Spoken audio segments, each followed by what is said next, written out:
another cosplay segment for our podcast. Today we're going to talk about bias tape and how you can use it in costumes.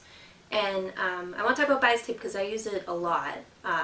Sometimes a little bit, sometimes in a costume, sometimes I have to put a ton of it into a costume. And for anime characters, a lot of times for the costume design, you'll see that an edge is a different color than the rest of the costume. This is where you can use bias tape pretty easily, and it also has some other uses that we'll talk about briefly. So you can buy bias tape in the store. There's two types. One is called single fold bias tape, and there's also double fold bias tape, single fold and double fold, and there's different widths. These are both half-inch once they're finished. The width of it defines what the finished product of the bias tape ends up being. And then this is single fold 7/8 of an inch. There's 1/4 inch. There's probably all sorts of sizes, but I tend to usually stick with the half-inch because there's the most colors in this, I think. And it's a good width to work with. It's not too much. It's not too little. And you can find these in, I know in Joann's, they sell them by the zippers and the thread, and you can get, they're by Rights, so you can find those there, and I'm sure they're online and in different stores as well. And you can also make your own bias tape, which I'll show you later on in the episode. So the difference between single fold and double fold is single fold is that you take a long strip of fabric and you fold each raw edge into the middle. And the difference between that and double fold is double fold will take that and fold it over again so that the edges are actually in the inside.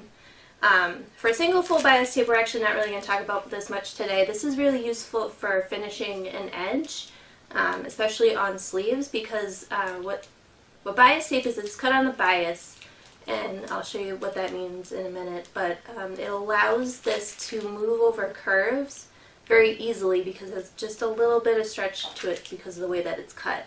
So it goes nicely around like a sleeve finish. So if you're making something that's not lined, this is a nice technique to use. You can Google it on how to use single fold bias tape to finish a raw edge. It's a really cool technique, and I recommend you check it out, and it's not too difficult either. Now, double fold bias tape I use for binding edges when the design calls for it, and I've used this for my Cheryl Gnome costume, my falsetto, my Cecilia, and my there's another one I thought of and I can't remember, but I've used this for so many costumes, and at one point it felt like every costume I made needed a ton of bias tape. And although it's not too difficult to put on, it does take some time, but it has a really nice finished look to it when you're done doing it. So I'm going to show you how to put this on a garment and how to make your own in case you can't find the right color that you need. Now this is what bias tape looks like outside of the package. They put it around a piece of cardboard, and it's a cotton polyester blend, so it will get these little notches in it where it was wrapped around the cardboard. And the first thing you want to do before you do anything with this bias tape is you want to iron it, and you're just going to iron it flat like this to get all those notches out. Alright, my bias tape ironed, and it's ready to go. I cut it into two pieces for the purpose of this demonstration. And I wanted to show you this really up close, and I hope you can see this okay. So bias tape, you have this one side, and then the other side, actually, you can see this. See how it doesn't come up and meet the other side completely? This is on purpose. They're not supposed to meet completely, and this allows for installation of it if you want to use it in this method, and I'll get to that in a minute. But it allows you to kind of catch this longer side. The longer side goes on the wrong side, and then you can catch it and have the stitches hidden if you want to do that. And there's a couple different ways to finish off installing bias tape, and that's one of them. So that's why you see it with a slightly longer edge. That is on purpose. And when you make bias tape, you kind of want to aim for that, but you don't necessarily have to. So now what I'm going to do is I have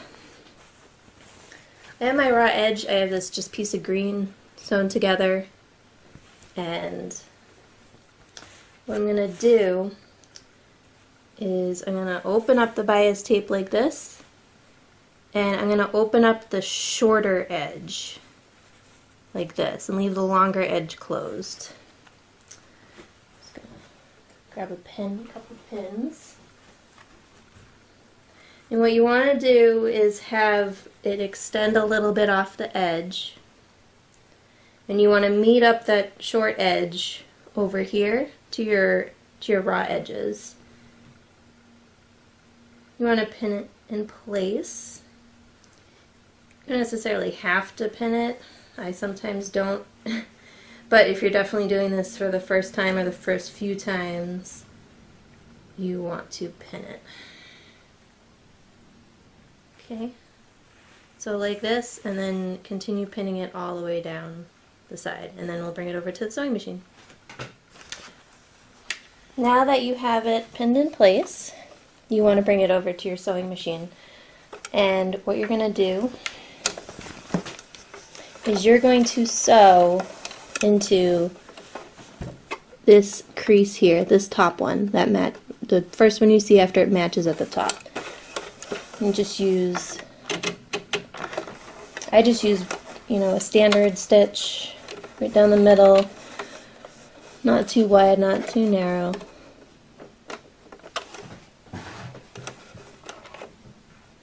Don't sew over your pins, that can break your needle, and that's bad. So, and go backwards and then forwards.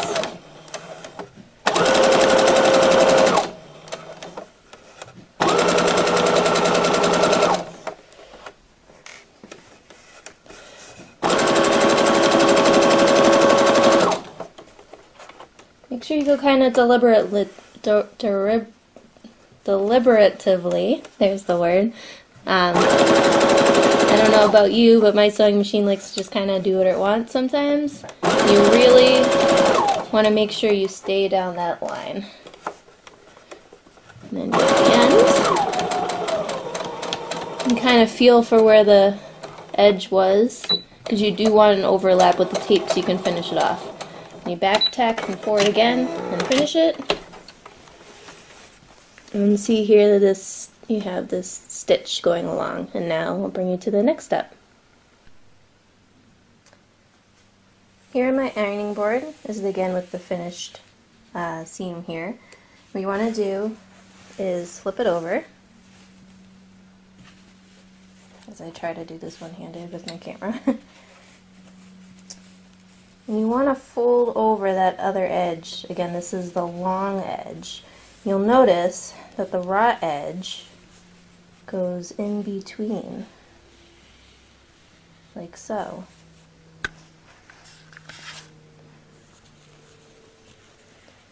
Okay. Then you take your iron, just kind of flatten it out. It's easier to do with two things.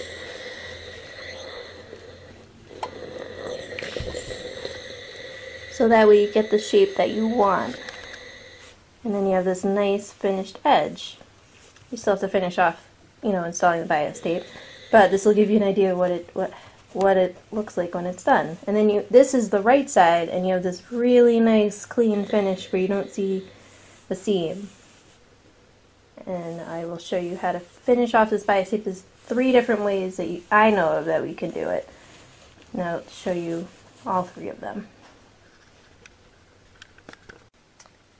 So now that this is pressed, I'm ready to finish it. And there's a few different ways you can do it. The first is you can sew it by hand, and what you would do is just kind of guide your needle under this a little bit, and then just pull a little bit of the lining only, and then go back through, and it's called a slip stitch, and you would just slip stitch it all the way up. If you have some time to spare, it's a really nice finish. You don't see any stitches, so it looks clean on both sides. You can also, and this is, I guess it's kind of cheating, is you can use like a stitch butchery, a fusible underneath, and iron it into place. If you're going to be washing the garment ever, I would not recommend it because the fusible does kind of come apart in the wash. I do that sometimes when I want a really clean look and I don't want to slip stitch or do the next method I'm going to tell you. So there's that option. Or you can stitch it down, and there's two ways to stitch it down. The first is from the right side. Here we go. Look how nice that looks. Most of the music is pressing, but what you can do is a couple places you can stitch. One, if you don't mind seeing the stitching, is you can stitch just inside the bias tape here. And you can have it be the same color as the bias tape, or as a contrast you can have it be a different color depending on what the effect is that you're going for. You can also do what's called a stitch in the ditch. And I'm going to see if I can get in really close without losing my focus or being in my shade. See right there? There's kind of a little, almost like a valley, a little notch here. That's called the ditch, and the stitch in the ditch means you would sew in this ditch, and that would hide your stitches. It is really difficult to do. There's, I think, a specialty foot for it that you can buy that helps, but if you mess up, it looks kind of obvious, and I'll show you what it looks like. And it is, oh, I just hate doing it, because that's why I use the stitch witchery sometimes. But if you can pull it off, it looks really nice. And I can show you some examples of that too. But if you want, you can stitch right on the inside of the bias tape here, and that's fine too. But let me tell you, if you're going into a judging for craftsmanship and you did the stitch in the ditch with your bias tape, and I was judging and I can't see it, I would be quite impressed. So those are the different ways you can attach the bias tape. And I'm also going to bring you over to the machine and show you how we finish off these edges as well. And I'll show you how to stitch it on. So this here is part of my Homura costume from Madoka Magica. And you can see where I did a stitch in the ditch. See, this is the right side. I hope you can see it. It's kind of tough with the black. And then on the underside, see, you can see the stitches, and that's why it's longer on one side, because if you choose to do the stitch in the ditch method, it will catch it. And that's the other tough part about the stitch in the ditch method, is sometimes if it doesn't line up properly on the other side, you won't catch it and it won't finish in the way that you want to do. And it's kind of hard to tell if you're catching it sometimes while you're sewing and you don't know that you missed it until afterwards. On other parts of the costume, the black into the white, this is actually where I did use a fusible to finish it on the other side. You can kind of see here where it's coming apart a little bit. But this is the right side that I sewed and then flipped over and then finished it off with the fusible, which I actually kind of like it. Okay, so I clip my edges where they overlap to about 1/4 to 1/2 inch. What you're going to do is you're going to open it up, and you want to turn the part that's goes past the seam allowance, the part that goes past where the fabric is over. And kind of you press it a little bit with your fingers to get a crease. Then you want to fold it over again, so you get this nice edge. So basically you're kind of sandwiching the raw edge in there, and then just stick a pin in it if you're able. It's a lot of fabric, so you might not quite be able to. There you go. I'm going to do the other edge right at the machine. Fold it, and then make sure you fold it over and get that little extra bit. So I'm going to try to stitch in the ditch a little bit, and then I'll show you the other way to do it. So you want to carefully bring your needle down into that ditch, and then go, this is how slow I go when I do this. And then you can see the needle going into that ditch. Hopefully. I'm using a blue thread because that's what was in my machine, and then you'll be able to see it too once I do it.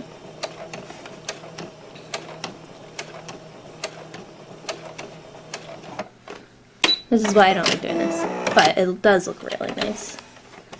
So you can kind of see it's not the best job. I got it a little bit too much into the fabric, but that's the general idea of it. And if it was green thread, you wouldn't see it at all, really.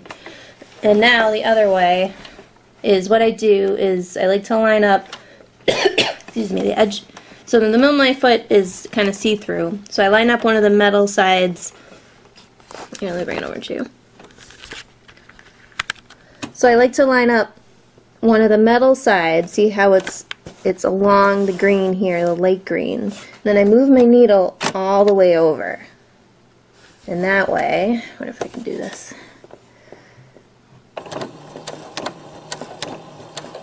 And I just follow this side with my foot here and keep going. Oops. Trying to watch my machine and sew with one hand at the same time is not very effective. Normally I would be sewing this a little bit faster.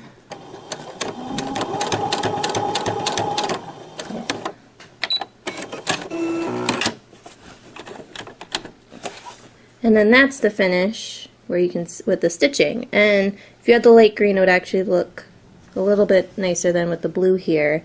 But you can always use a contrasting stitch, which I think actually has a nice effect. So that's the other way that you can finish installing bias tape if you don't mind seeing the raw edge. So this is how you install bias tape. Now, if you can't find the right color for what you need, I can show you how to make your own. Here is my fabric that I'm going to make my bias tape out of. This is just a cotton I kind of had lying around. Focus! Focus! There you go. Now you can make bias tape out of any type of fabric, except maybe not knit. That would be kind of difficult to work with. But I would recommend using a cotton or maybe even a silk too, but cotton because it irons really nicely and you can get a nice crease and it's easier to use. It doesn't slip around a lot. And it makes it just easier to make and easier to use. If you want to use like a satin or a more slinky, slippery fabric, just take your time and be careful because it can be a pain in the ass. I mean, I've done it before, it's just not as fun. So this is my fabric I'm going to use. I'm going to point out some parts of it to you. This is the selvage, so this is the edge of the fabric you see when you buy it. This is the grain going across this way. And then you have the cross grain going that way with the selvage. And diagonally, this is the bias. And that's why they call it bias tape, because it is cut on the bias. So to start, I have it folded in half because I ended up pulling out a really wide piece of fabric. What you're going to do is you're going to fold your fabric perpendicularly like this, all the way to the edge. It's easier when you have two hands. I'm tripodless right now. You want to bring the selvage to that other edge so that this fold is now on the bias. Okay, I got that laid out now. Your selvage should go at a 45-degree angle towards the middle.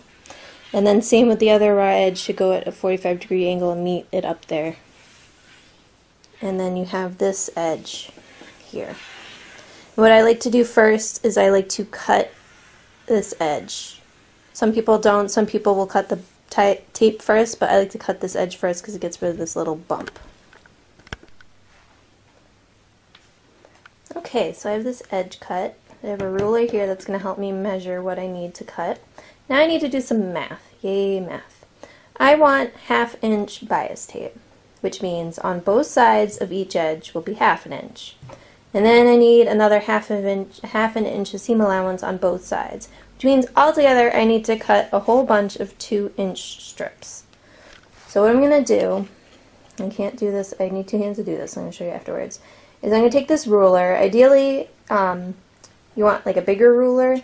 And you can get one of these nice see-through rulers at in a quilting section at a fabric store. And you want to just draw a line for 2 inches going all the way down. The ruler that I really like that I have is 24 inches by 6 inches, but I can't find it. So I'll use this instead. But you just want to measure out a 2-inch line all the way across, and then you're going to cut it out. Alright, so I drew out my line. You can use whatever you feel appropriate to draw out the line. I just use a pen because I line around and I'm not actually going to use this project for anything, but you can use tailor's tape. You can use a piece of tape and measure this out and then cut next to the tape here. Whatever you want to do to measure out this line. And see here, even though this piece of fabric ends, you still want the bias tape to go out here because that is still in the bias. So, and I have a couple gaps because, you know, obviously the scissors help to make it kind of straight. You want to cut out along this line and you'll get two nice pieces of bias tape. Okay, so I cut it out and now I have my bias tape. And you can keep drawing lines and cutting it until you have enough for whatever project that you're working on. And next I'm going to show you how to make this actually into the double folded bias tape. Okay, so I have my bias tape here. I'm just going to take one piece. And the first thing that you want to do is you want to fold it in half and iron it. Just use your iron at whatever setting is appropriate for your fabric. I just have this hiked all the way up because it's cotton. Oops, just be careful where you're going. It likes to, my iron, it likes to put stuff wherever it wants. I'm just going to cut off a little piece of this in the interest of time. Okay, so now I have this fold in the middle. I'm going to take one edge and fold it up right to that fold.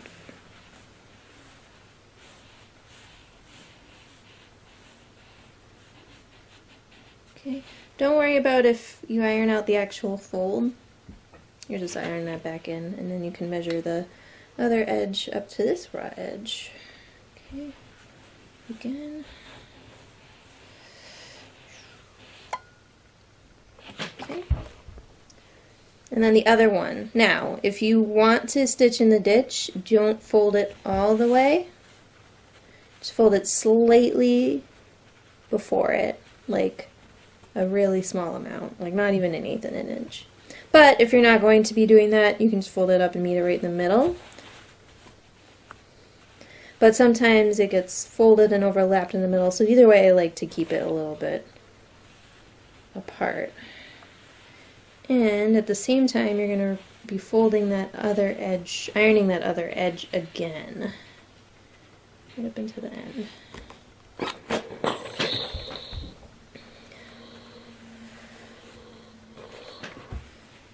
This is where it gets tricky with like a polyester type, completely polyester type fabric, is you can't get these nice creases like this. It makes it a little more difficult. So once you have them folded up, you're going to fold the fabric in half. So essentially you're ironing 4 layers of fabric.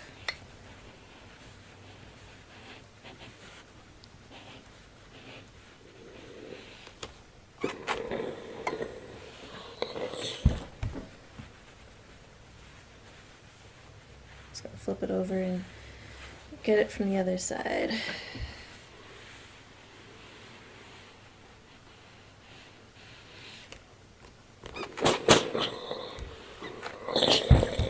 And there you go.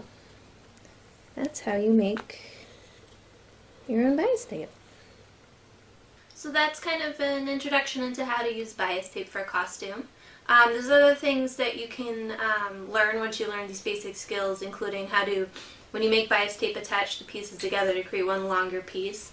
A really cool, more advanced technique is called mitering corners. You see this a lot in quilting, but that's how you get kind of, when your edges meet in a corner, and then you have this nice seam going here. It looks really cool. It takes a lot of practice.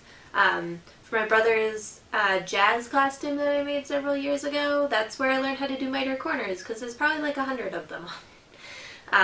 So that's a really cool technique that you can use. And also just, you know, the stitch in the ditch, if you want to try it, it just requires a lot of practice.